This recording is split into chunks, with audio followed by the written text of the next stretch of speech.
मुद मंगल में संत समाज, धर्मानुरागी सज्जनों, श्रद्धा मूर्ति देवियों,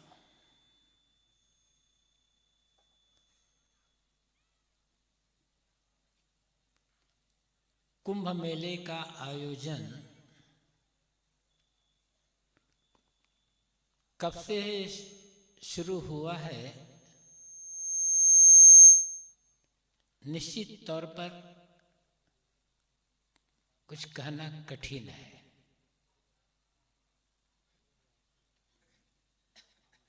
पौराणिक धारणा के अनुसार जब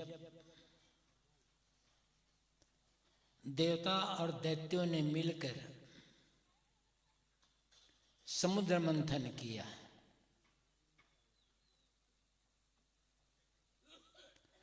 और समुद्र से 14 रत्न निकले, उन रत्नों में एक रत्न था अमृत। अमृत पीने के लिए देवता और दैत्यों में विवाद हुआ। दैत्य कहते थे कि समुद्र मंथन करने में हमारी भी बराबर की भागीदारी रही है, इसलिए इसमें से जो भी रत्न निकलेगा उसमें भी हमारी भागीदारी होगी और हम भी अमृत का पान करेंगे।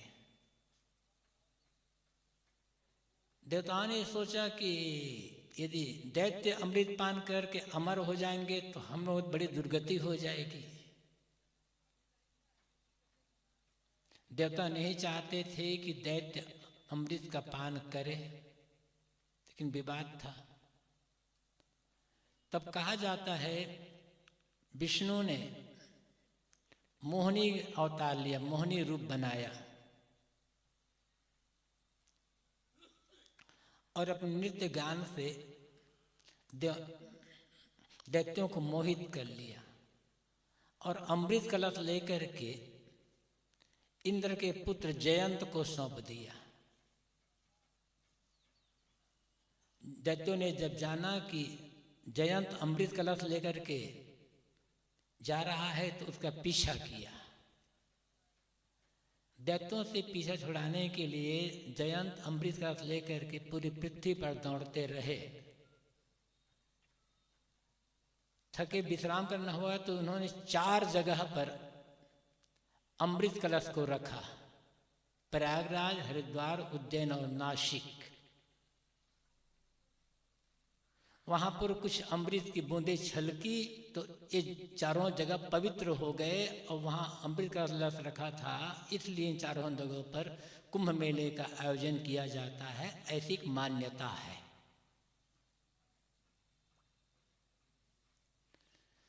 कुंभ मेले का आयोजन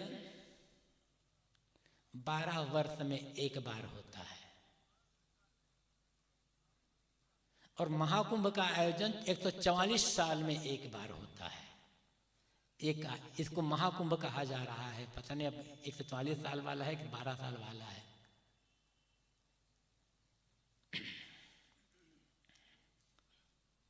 देवता और दैत्य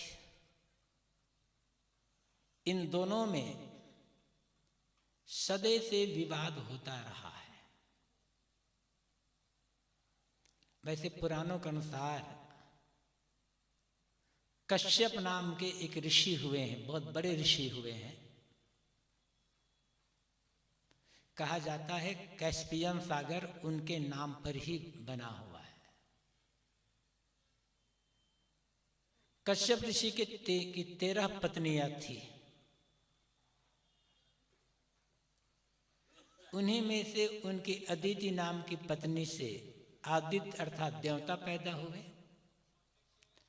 दिति नाम की पत्नी से दैत्य, दनु नाम की पत्नी से दानव, ऐसे सब अलग अलग पैदा हुए। पूरा काल में पुत्र का नाम पिता का न चलकर माता के नाम का चलता था। मातृ सत्ताक समाज उस समय था। तो देवता और दैत्यों में थे तो भाई, सौतेले भाई थे, लेकिन विवाद होता रहता था। और देवता दैत्यों का विवाद आज भी चल रहा है। बाहरी रूप में नहीं, चाहे सामाजिक रूप में भी देख सकते हैं और भीतरी आध्यात्मिक रूप में भी देख सकते हैं। अच्छे और बुरे का संग्राम, नीति और अनीति के संग्राम, सद्गुण और दुर्गुणों का संग्राम, ये तो बराबर है।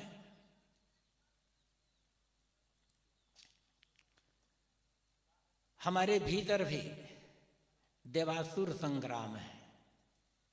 गीता का 16वां अध्याय दैवी संपदा का अध्याय है। उसमें बताया गया है कि दैवी संपदा क्या है और आसुरी संपदा क्या है। कोई भी व्यक्ति जब कोई गलत काम करना सोचता है तो उसकी एक वृत्ति कहती है कि ये काम गलत है, नहीं करना चाहिए। आसुरी वृत्ति कहती है नहीं, कर लेने में क्या हर्ज है, ऐसा तो बहुत लोग करते हैं, सभी लोग करते हैं, हम भी कर लेंगे तो क्या होगा। सद्वृत्ति रोकती है, असद्वृत्ति उत्साहित करती है। ये भी देवासुर संग्राम ही है। जब भी कोई भी आदमी कोई भी गलत काम करने जाएगा तो एक बार ब्रेक लगता है अंदर की ओर से। समझ लो ये देवता पक्ष की ओर से, सद्गुणों की ओर, सद्वृत्ति की ओर से लगता है। बार बार अवहेलना करते करते वो वृत्ति दब जाती है और असद वृत्ति उभर जाती है। और असद वृत्ति जब उभरेगी और असद वृत्ति के अनुसार से जब जीवन का काम होगा तो हमारा पूरा जीवन विष जहर से भर जाएगा। केवल दुख, पीड़ा और विषाद जीवन में बचे रह जाएंगे।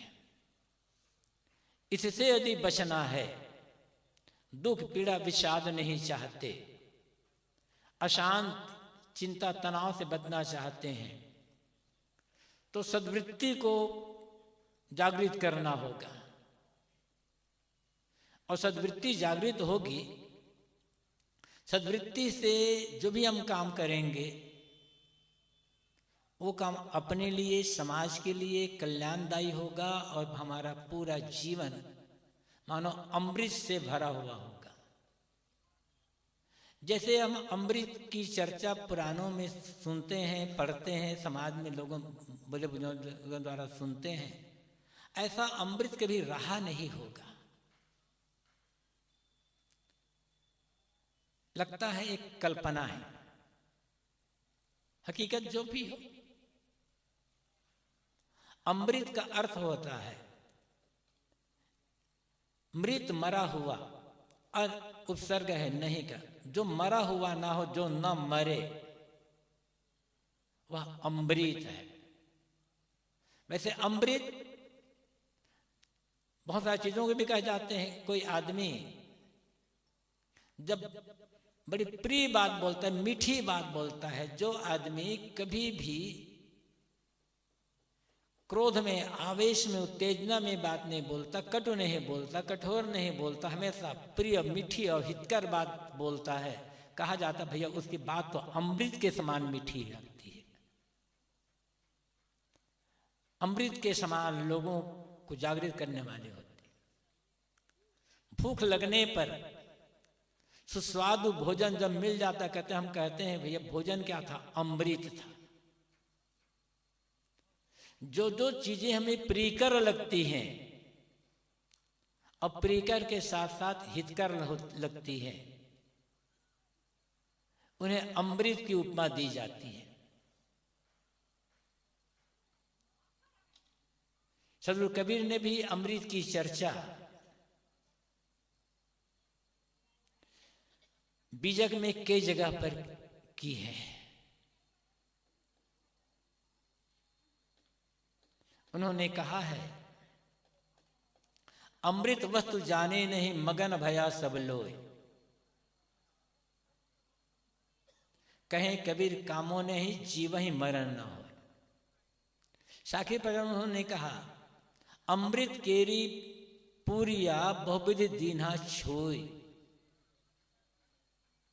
आप उस रेखा जो मिले त्याहि पियावहु घोरी। अमृत की पुरिया था गठरी को मैंने अच्छी तरह से खोल करके रख दिया है। अब इसमें से अमृत निकाल करके तुम खुद पियो और खाओ तथा दूसरों को भी पिलाओ और खिलाओ। ये अमृत की पुरिया क्या है? सद्गुणों की रहनी और स्वरूप का विचार, आत्मविचार अमृत की पुरिया है। जितने भी प्राणी हैं सबका शरीर मरण धर्मा है, किंतु सभी प्राणियों के हृदय में निवास करने वाला जो चेतन है वह अमर है, अमृत है। हमें मरण धर्मा शरीर का ज्ञान है और सुबह से शाम तक कहना चाहिए आजीवन हम शरीर केंद्रित दृष्टि रख करके जीते हैं और सुबह से शाम तक शरीर की व्यवस्था में लगे रहना चाहते हैं। मजबूरी है लगे रहना, हट करने से काम नहीं बनेगा। किंतु सोचना यह है जी करके करना क्या है। जीना है इसलिए खाना है, खाना है इसलिए कमाना भी है। काम करना और खाना ये मजबूरी है। कमाते क्यों हैं? खाने के लिए। खाते क्यों हैं? जीने के लिए। लेकिन जीते क्यों हैं? जीवन का उद्देश्य क्या है? केवल कमाना खाना और कुछ बच्चे पैदा करके उन्हें पाल पोस लेना? यदि इतना ही जीवन का उद्देश्य है तो हम में और जानवरों में अंतर क्या है? आदमी के पास तो अपना घर द्वार है, खेत खलिहान है, दुकान है, व्यापार है, नौकरी है, जीवन निर्वाह के अनेक धंधे हैं। जानवरों के पास क्या है? कुछ भी नहीं है।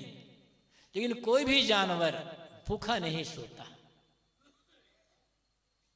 सुबह से शाम तक छोटा बड़ा हर प्राणी अपना पेट भर लेता है। समय आने पर मानवता सभी प्राणी संतान पैदा कर लेते हैं और उनका पालन पोषण भी कर लेते हैं, किंतु वे कभी चिंतित नहीं होते, आपस में लड़ते झगड़ते नहीं हैं, उलझते नहीं हैं, तू मैं लड़ाई झगड़ा बैर विरोध मार काट हिंसा हत्या नहीं करते। किंतु आदमी को देखो, अपने जीवन के लिए और अपने आने वाली जो पीढ़ी बाल बच्चे हैं उनके लिए क्या क्या अनर्थ करता है, कैसे कैसे गलत रास्ते में अनीतिपूर्वक काम करके दूसरों का पेट मारता है, दूसरों का हक छीनता है, दूसरों के रास्ते में रोड़े अटकाता है, दूसरे का सुख चैन छीन लेता है। क्या ये जीवन है? इसके लिए जीवन मिला है?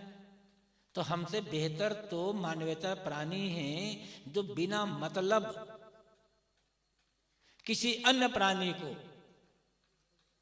तकलीफ नहीं देते, मारते पीड़ते नहीं, लड़ाई झगड़ा गाली गलौज तो उनमें है ही नहीं। अब फिर हमारे आने वाली पीढ़ी का क्या होगा? वे क्या खाएंगे? किसी भी जानवर को चिंता नहीं होती है, किसी भी जानवर को। अपने आने वाली पीढ़ी के लिए हम ये बचा दें, ये बचा दें, ऐसा कर लें, वैसा कर लें, किसी जानवर को चिंता नहीं है।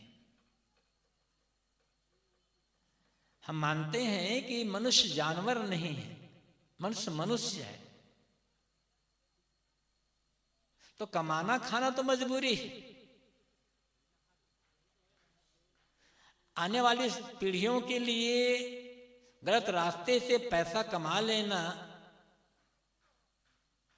एक तो उनके लिए भटकने के लिए रास्ता तैयार करना है, और दूसरा केवल रुपये पैसे ये पीछे अपने जीवन को बर्बाद कर देना है।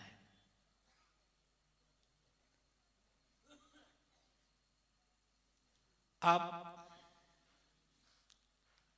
अपने आने वाली पीढ़ियों को, आपकी जो संतान है उसे कम से कम जो वर्तमान में है उनके लिए क्या संपत्ति छोड़ते हैं वो तो अलग बात है। अपने बच्चों को हम सुखी बनाने के लिए आए करें वो करें, आप तो करते ही हो। कभी सोचा है आपने कि हम अपने बच्चों को संस्कारी बनाएं या ना बनाएं? संपत्तिवान भले ना बना पाओ, अपने संतान को संस्कारी बना, संस्कारवान बना दो। संपत्ति के अभाव में आदमी दुखी नहीं होगा, दुखी होगा आदमी संस्कारों के अभाव में। यदि संतान को सिर्फ संपत्ति दी गई, संस्कार नहीं दिया गया, निश्चित समझ ले आपके आने वाले संतान आसुरी संपत्ति के तरफ की, आसुरी जो संपदा है उसके तरफ ही आगे बढ़ेंगे। कुछ आपात हो सकता है, और आपने संपत्ति तो थोड़ी दी लेकिन संस्कार दिया तो दैवी संपदा वाली जीवन उनका हो जाएगा, उनका पूरा जीवन अमृत से भर जाएगा। मैं सदुर कबीर की बात कह रहा था कि अमृत केरी पूरिया बहुविधि दीना छोर। अमृत अमर आत्मा, आत्मा का बोध, आत्मा का ज्ञान, स्वरूप विचार अमृत की पुरिया है। हर व्यक्ति अमृत स्वरूप है, किंतु दुखी क्यों है? कामनाओं के कारण। वैसे साहब ने कहा अमृत वस्तु जाने नहीं मगन भया सब लोग। अमृत वस्तु को लोग नहीं जानते। शरीर केंद्रित दृष्टि रख करके आदमी जीवन जीता है, इसलिए जो अमृत तत्व है उसके बोध से वंचित ही रह जाता है। शरीर तो मात्र साधन है, इसलिए साधन को सुरक्षित रखना, इसे स्वस्थ रखना मजबूरी है। सेवा इसी से बनेगी, साधना इसी से बनेगी, आत्मकल्याण लोक कल्याण का काम भी इसी शरीर से होगा। इसलिए शरीर की व्यवस्था करना गलत नहीं है। गलत तब हो जाता है मात्र शरीर को केंद्र में रखकर जीवन जीते हैं। धर्म, परमार्थ और अपने आप आत्मस्वरूप को भूल जाते हैं। इसलिए सदगुरु कबीर कहते हैं अमृत वस्तु जाने नहीं। लोग अमृत वस्तु अमर आत्मा को नहीं जानते। मगन भया सब लोग, सब लोग विष को ही अमृत मान करके मगन हो गए। विष क्या है? हमारे मन के जो विकार हैं उससे बड़ा विष और बाहर कहीं नहीं मिलेगा। बाहर जो आदमी विष ले खाता है, जहर खाकर आत्महत्या करता है, उसे केवल एक जीवन बिगड़ता है। किंतु मन के जो विकार है ये तो पता नहीं कितने जन्म जन्मांतरों से हमें भटकाते आ रहा है। मन के विकारों से तो कितने जन्म बिगड़ जाते हैं। एक जन्म बिगड़ता है उसकी चिंता होती है, जन्म जन्मांतर बिगड़ता है उसकी चिंता हमें नहीं होती।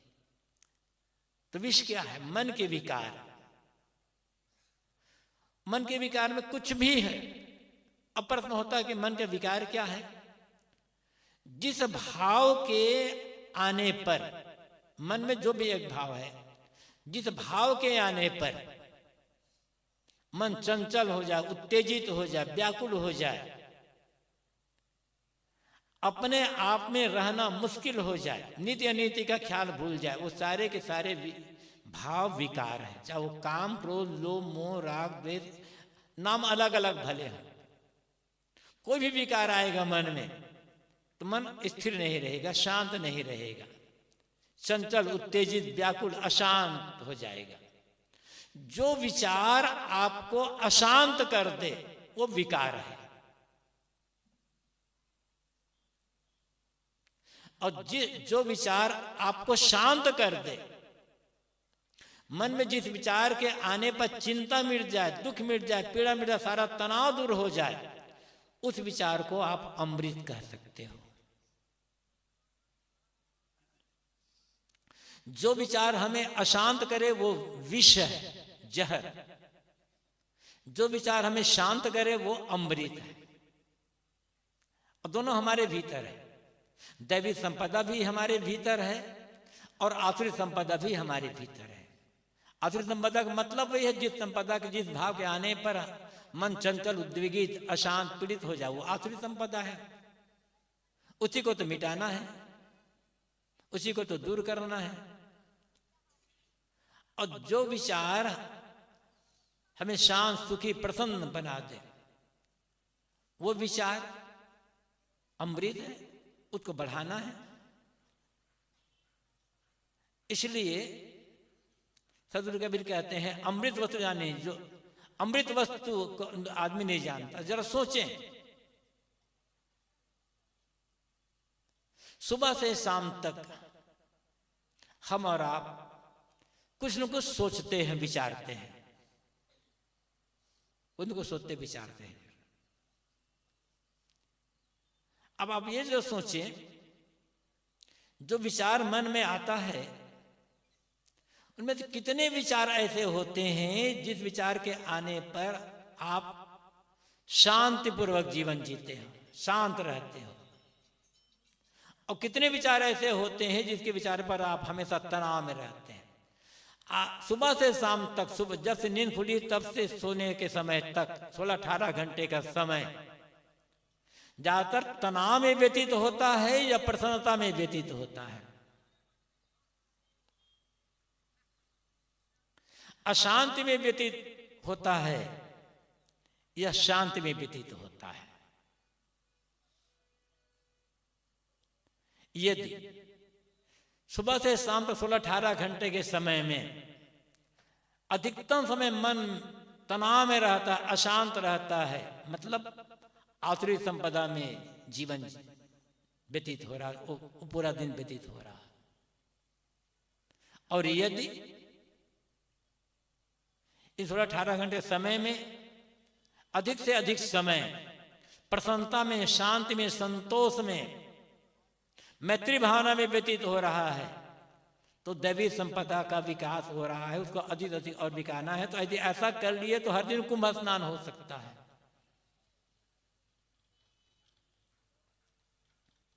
लेकिन हम इस कुंभ स्नान को समझते नहीं हैं। ये दैवी संपदा, वास्तविक संपदा को समझते हैं, वास्तविक धन हम समझते नहीं। हमने केवल रुपया, पैसा, मठ, मकान, सोना, चांदी, हीरा, इनको ही धन माना। ये धन है केवल निर्वाह के लिए और सेवा के लिए, इससे तो कुछ नहीं हो सकता, इससे तो कुछ हो ही नहीं सकता। वास्तविक धन तो वह है जो धन पूरे जीवन को प्रसन्नता से भर दे और धीरे धीरे कल्याण की तरफ, मोक्ष की तरफ हमारी गति बढ़ती चली जाए। ये तभी होगा जब दैवी संपदा का विकास होगा।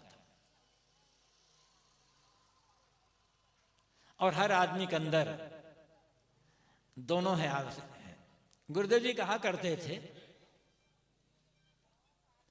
व्यवहारिक स्तर पर, व्यवहारिक जीवन में आप परिवार में रहें, समाज में रहें, कहीं भी रहें, यदि शांति, संतोष, प्रसन्नता जीना चाहते हैं, गुरुदेव जी का एक सूत्र है, अपने भीतर के जहर को मारो और दूसरों के उगले हुए जहर को सहन करो। क्रोध, उत्तेजना, गाली, अपशब्द, कटु और ऐसे ये सब जहर। यदि दूसरे के भीतर से क्रोध उत्पन्न हो जाए कड़ता उत्पन्न हो जाए, गाली आ जाए, कड़ शब्द सुनने को मिले, तो उनको सहन करना होगा। किंतु अपने भीतर का जो जहर है, क्रोध, उत्तेजना, कड़ता, इनको मारना होगा। और जितना इनको मारेंगे, ये मारने का ऐसी चीज नहीं है जिसको किसी हथियार से मारा जाए, विचार से, अच्छे विचार से।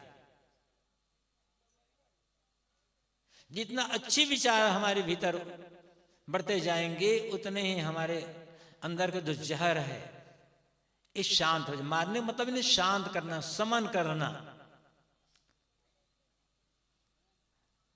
आत्मसंयम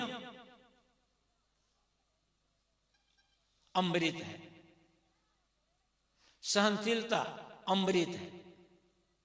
यदि दूसरों ने जहर उगल दिया है, कटवाणी कह दिया, अप्रियवाणी कह दिया, या क्रोध में आकर कुछ ऐसी बातें कह दिया, जहर उगल दिया, उसको पीना होगा।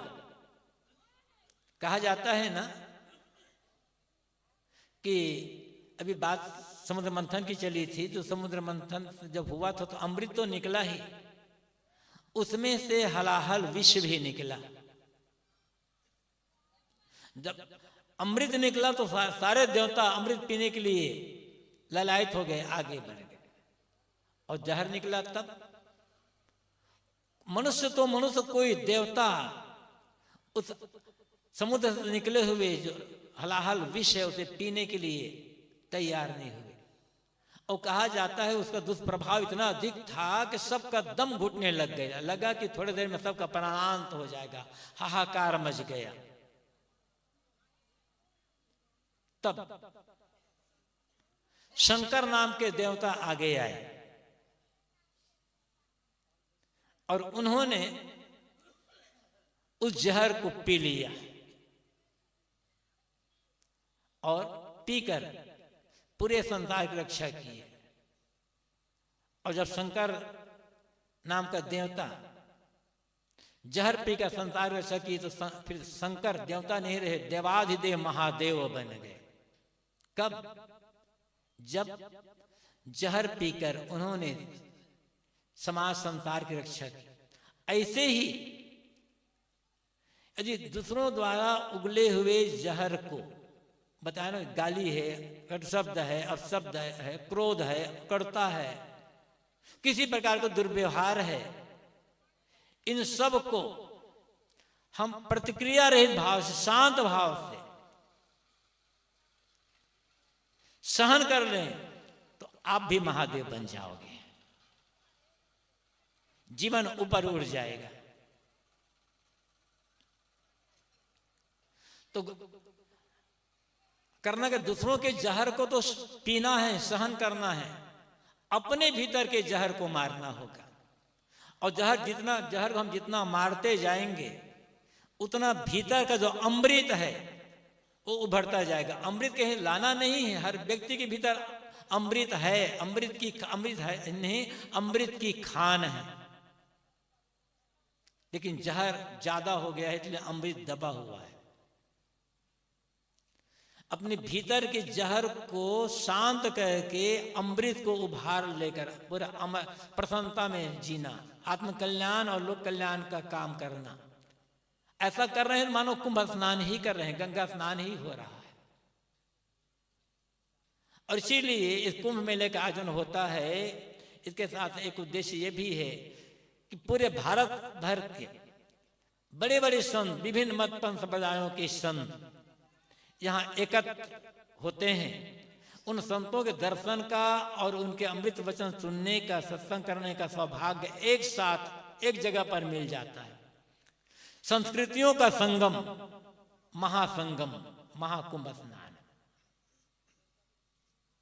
आवश्यकता है निर्माण होकर, निस्वार्थ होकर के इस संतों का समागम रूपी जो त्रिवेणी संगम है, इसमें स्नान करके आत्मविचार प्राप्त करके देहाभिमान त्याग कर आत्मभाव में जिए, तो पूरा जीवन अमृत हो जाएगा और पूरा जीवन मानो कुंभ स्नान का लाभ हमें मिल जाएगा। महाकुंभ का ये अवसर दूर दूर से संत गुरुजनों का आगमन हुआ है। उनके दर्शन प्रदर्शन का साथ साथ उनके अमृत विचार श्रवण करने का शुभ अवसर जो मिला है, इसका भरपूर लाभ लें। और इसीलिए सदगुरु कबीर का जो विचार है, शाश्वत मानव धर्म और अध्यात्म परक जो उनके विचार हैं, इस विचार के प्रचार के लिए गुरुदेव जी के संरक्षण में 1989 से यहाँ कुंभ मेले शिविर का आयोजन हो रहा है। जैसे श्री गुरुप्रसाद साहब जी ने बताया कि 89 में 2001 में गुरुदेव जी के संरक्षण में ये सत्संग शिविर का आयोजन होता रहा। सन 2012 में जब गुरुदेव जी का शरीर नहीं रह गया, तब संस्थान के जो संत हैं उनके संरक्षण में